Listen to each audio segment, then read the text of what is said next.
지역 복지행정당국이 겨울을 앞두고 돌봄이 필요한 취약계층을 다시 찾아 확인하고 있습니다. 복지 사각지대를 줄이기 위해서입니다. 인천시가 전국 특광역시 중 처음으로 지역 생산 쌀 소비 촉진을 위한 조례를 제정했습니다. 김포에서 요금 1,000원으로 택시를 이용할 수 있는 마을이 종전 7곳에서 23곳까지 늘어납니다. 경기도가 계곡 불법 시설물이 여전히 방치되고 있다며 다음 달 말까지 잦은 철거를 유도하겠다고 밝혔습니다.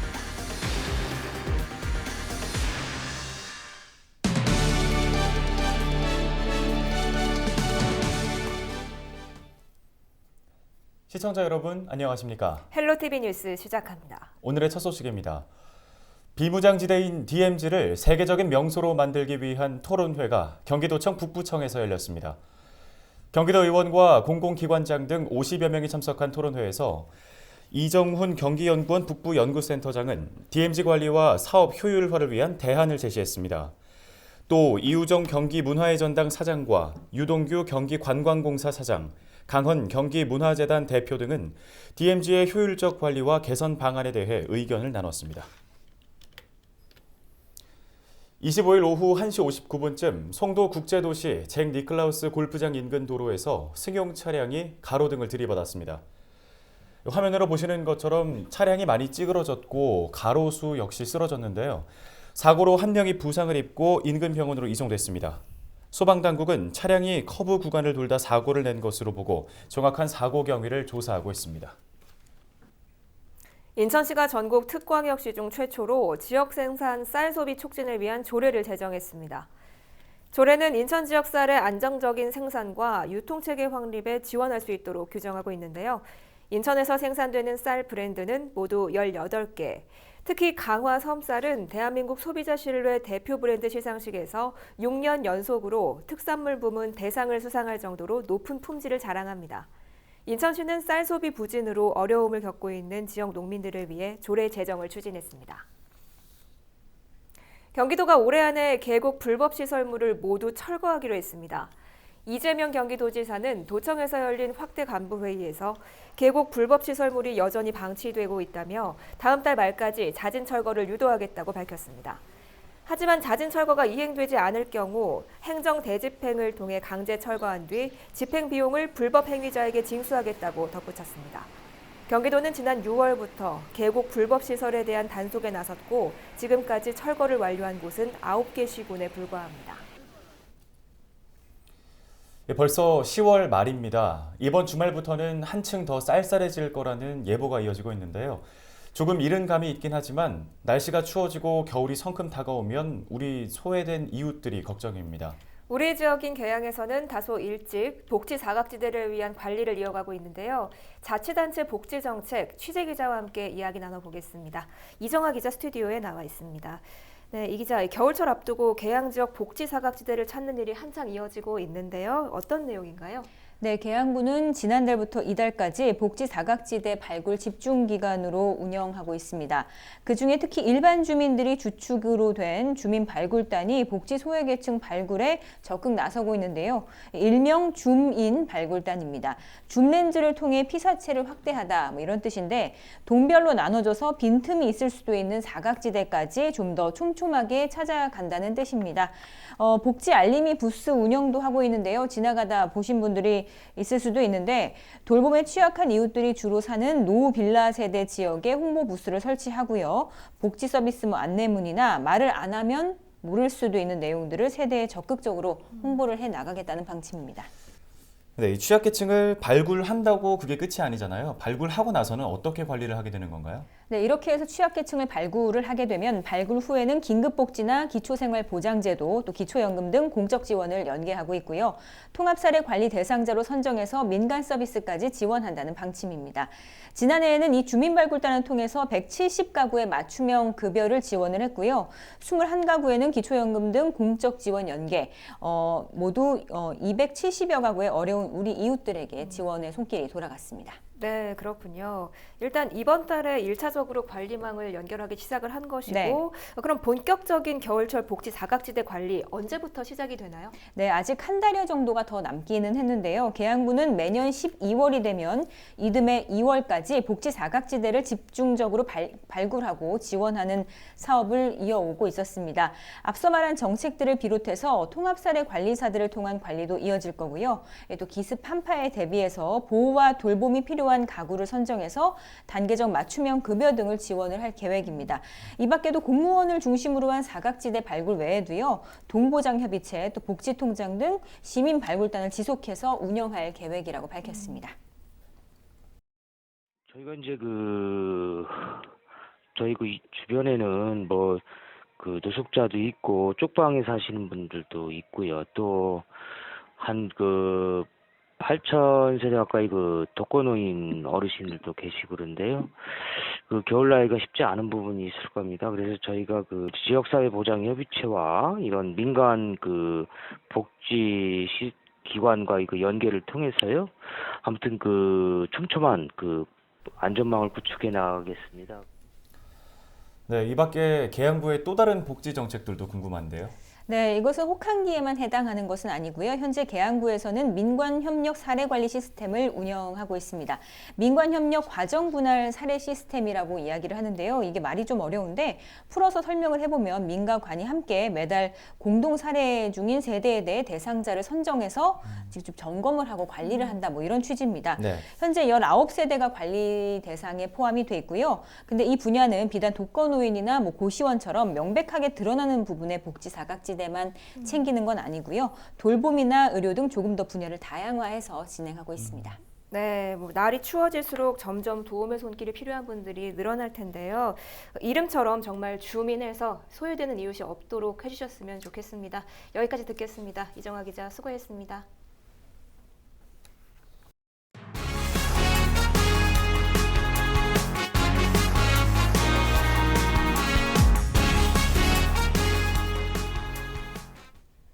다음 소식입니다.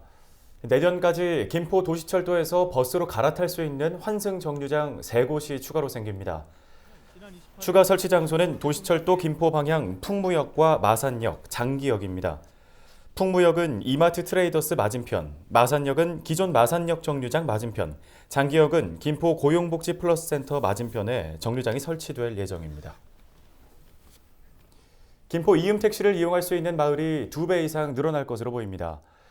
이음택시는 교통 소외 지역 주민들을 위한 택시로 요금 1,000원만 내면 마을에서 읍면사무소까지 이동할 수 있는 택시인데요. 다음 달 11일부터는 기존 7개 마을에서만 이용하던 이음택시를 23개 마을에서도 이용할 수 있습니다. 1인당 이용 횟수도 기존 6회에서 12회로 늘어납니다. 김포시는 이달 25일부터 주민 설명회를 통해 이음택시 이용 방법을 설명할 예정입니다. 인천시가 인천문화예술회관 야외광장에서 아이스타트업 인천 창업 벤처 한마당을 개최했습니다. 올해로 3번째를 맞는 이 행사는 시민들에게 창업 트렌드와 정보를 제공하는 자리라고 하는데요. 인천 지역 우수 벤처 기업들의 다양한 제품들을 선보였습니다. 신한결 기자가 현장에 다녀왔습니다. 선풍기 중앙에 3중으로 된 공기청정 필터를 부착합니다. 선풍기를 돌리자 필터를 통해 미세먼지가 걸러지며 주변 공기가 깨끗해집니다. 2018년 인천에서 창업한 한 벤처기업의 공기청정 필터입니다. 일반 공기청정기보다 저렴한 가격과 1인 가구도 손쉽게 쓸 수 있는 구조로 젊은 층에 인기가 많습니다. 그리고 우리나라도 중국의 영향으로 인해서 미세먼지가 심하다 보니까 거기에 맞는 좀 제품을 좀 가성비 높은 제품을 만들면 좋겠다라는 생각에 시작을 하게 됐습니다. 인천시가 창업 트렌드와 정보를 제공하는 아이스타트업 2019 인천 창업 벤처 한마당을 개최했습니다. 네, 우리가 이제 창업이나 이런 걸 할 때 있어서 가장 중요한 게 저는 협업이라고 생각합니다. 네트워킹을 하는 건데 우리 이렇게 한 자리에 모여서 서로가 가진 지혜를 나누고 집단 지성을 발휘할 수 있는 거 이건 굉장히 좋은 거라고 생각합니다. 아이스타트업 2019 인천 창업 벤처 한마당은 인천 스타트업의 활성화를 위해 2017년부터 진행해온 전시회입니다. 인천 스타트업을 만나다라는 슬로건으로 진행된 올해 행사에는 우수 창업 기업 시상과 함께 창업 성공 노하우를 공유하는 토크 콘서트, 창업 포럼, 크라우드 펀딩 설명회 등으로 진행됐습니다. 저희들이 이런 걸 홍보할 수 있는 어떤 장소나 마당들이 부족합니다. 저희도 온라인이나 이런 데서 많이 홍보를 하고 있지만 이런 박람회를 통해서 많이 좀 홍보하고 하는 자리를 해주셔서 너무 감사드리고요. 앞으로 이런 자리가 많았으면 좋겠습니다. 올해 7월 기준 인천의 창업 기업 수는 8,018개로 경기도와 서울에 이어 전국에서 세 번째로 많을 만큼 창업에 대한 열기가 높습니다. 시는 이번 행사가 시민들에게 인천 스타트업 기업의 우수성을 알리고 지역 창업 문화를 확산하는 데 도움이 될 것으로 기대하고 있습니다. NIB 뉴스 신한결입니다. 내년부터 김포에서는 어린이 통학버스도 전기버스로 운영됩니다. 김포시는 내년부터 어린이집과 유치원, 학원 50곳 이상이 LPG 통학버스를 전기버스로 대체할 수 있도록 하고 배터리 가격을 지원하기로 했습니다. 대체 차량은 15인승 미니버스며 차량 내부에는 공기청정기와 하차 확인, 문기임 방지 시스템이 설치될 예정입니다. 단 차량 구매 비용은 지원되지 않습니다. 김포시는 이번 전기버스 도입으로 연간 3억 원 이상의 환경 비용을 줄일 수 있을 것으로 내다봤습니다. 인천 지역 아마추어 축구 대회인 미들스타리그 결승전이 오는 27일 오후 4시 인천 축구 전용 구장에서 펼쳐집니다. 인천 유나이티드가 지역사회 환원 사업으로 실시하는 이번 대회는 9월 중과 인천 중의 결승에 올라 아마추어 최강자를 가립니다. 특히 이번 대회는 인천과 수원의 K리그 35라운드가 끝난 직후 이어서 펼쳐질 예정이어서 많은 관심을 받고 있습니다. 양 팀은 지난 2017년에도 결승에 나서 당시 9월 중이 인천 중을 4대 0으로 꺾고 우승한 바 있습니다. 화재와 같은 응급 상황이 발생하면 당황한 나머지 제대로 된 대처를 하기 어려운데요.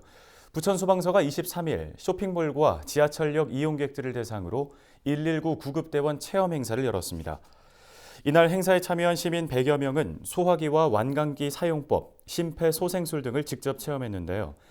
행사에 참여한 한 시민은 현장에서 고생하는 구급대원들의 고충을 이해할 수 있었다며 앞으로는 시민들이 직접 참여할 수 있는 기회가 더 많았으면 좋겠다고 소감을 전했습니다.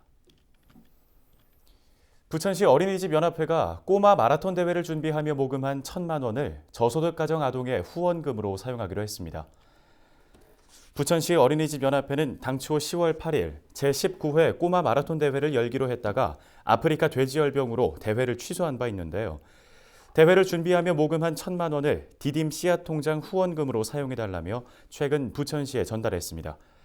디딤 씨앗 통장은 저소득층 아동이 매월 일정 금액을 저축하면 4만 원 이내에서 같은 금액만큼 지원받을 수 있는 통장입니다. 부천시는 후원금을 지역 아동 100명에게 매월 10,000원씩 10달 동안 지원할 계획입니다. 요즘 아이 영어 교육에 관심 있는 분들 많으시죠? 부천 상동에 영어 특화 도서관이 문을 엽니다. 상동 어울마당 2층에 위치한 작은 도서관인데요.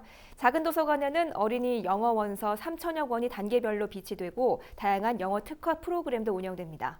부천시는 오는 29일 작은 도서관 개관식을 열고 나만의 책갈피 만들기 등 다양한 행사를 함께 진행할 계획입니다.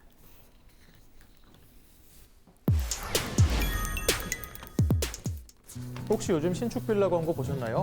길거리나 SNS, 블로그 등을 통해서 쉽게 접할 수 있는데요. 시립조금 1,000만 원에서 2,000만 원 정도만 있으면 나머지는 대출을 통해서 깨끗하고 세련된 새 집에서 살 수 있다고 유혹하고 있습니다. 아직 모은 돈이 얼마 안 되는 사회 초년생이나 신혼부부에게는 솔깃한 제안입니다. 적은 돈으로 깨끗한 새 집에서 살 수 있으니까요. 그런데 이런 생각으로 신축 빌라 알아보시는 분들은 조금 주의하셔야겠습니다. 자칫 소중히 모은 이 전세 보증금을 몽땅 날릴 수 있으니까요. 최근 서울 지역을 중심으로 신축 빌라 사기 피해가 꾸준히 올라오고 있습니다. 신축 빌라에 전세로 들어갔다가 집주인이 잠적하면서 세입자들은 보증금을 돌려받지 못하는 피해를 겪고 있는 건데요. 지역 부동산에서는 이미 서울뿐만 아니라 인근에 있는 부천시도 위험한 상황이라고 이야기합니다. 2억 2천에 전세가 들어가 있는데 이분은 주인하고 연락이 안 돼요. 연락이 안 되면 방법이 없는 거예요. 결국은 부동산 가서 떠들 수밖에 없는데 공인중개사무소 가서 떠들 수밖에 없는데 거기도 마찬가지예요. 우리도 연락 전화번호가 바뀌면 도저히 연락할 수 방법이 없잖아요. 주소도 이전 대번이면 주민등록 어떻게 찾을 수가 없어요. 이사도 못 가고 주민등록도 못 옮기고 그러다 보니까 굉장히 피해가 큰 거예요. 실제로 작년부터 올해까지 부천 지역에 공급된 신축 빌라를 확인해 봤는데요. 2년 동안 부천 지역에만 200채가 넘는 신축 빌라가 생겨났다는 걸 알 수 있습니다. 빌라 한 채당 10세대 정도 들어가니 얼추 세대수로만 따져도 2,000세대 가까이 됩니다. 물론 신축 빌라라고 무조건 사기라거나 보증금을 날리는 피해를 경험하는 건 아닙니다. 먼저 신축 빌라 사기가 어떤 식으로 이루어지는지 한번 살펴보겠습니다. 예를 들어서 건축주가 1억 3천만 원짜리 빌라를 지어서 팔려고 하는데요. 여기에 분양업자가 들어옵니다. 분양업자는 집주인이 될 일명 바지사장을 데려와 건축주와 1억 5천만 원으로 매매계약서를 작성하고 세입자를 찾아 나섭니다. 요즘 신혼부부나 중소기업 재직자의 경우 대출이 전세보증금의 80에서 90%까지 나오는데요. 빌라의 경우 매매가와 전세가가 크게 다르지 않기 때문에 계산을 해보면 세입자는 한 1,500만 원 정도만 있으면 이 신축 빌라에서 전세로 살 수 있습니다.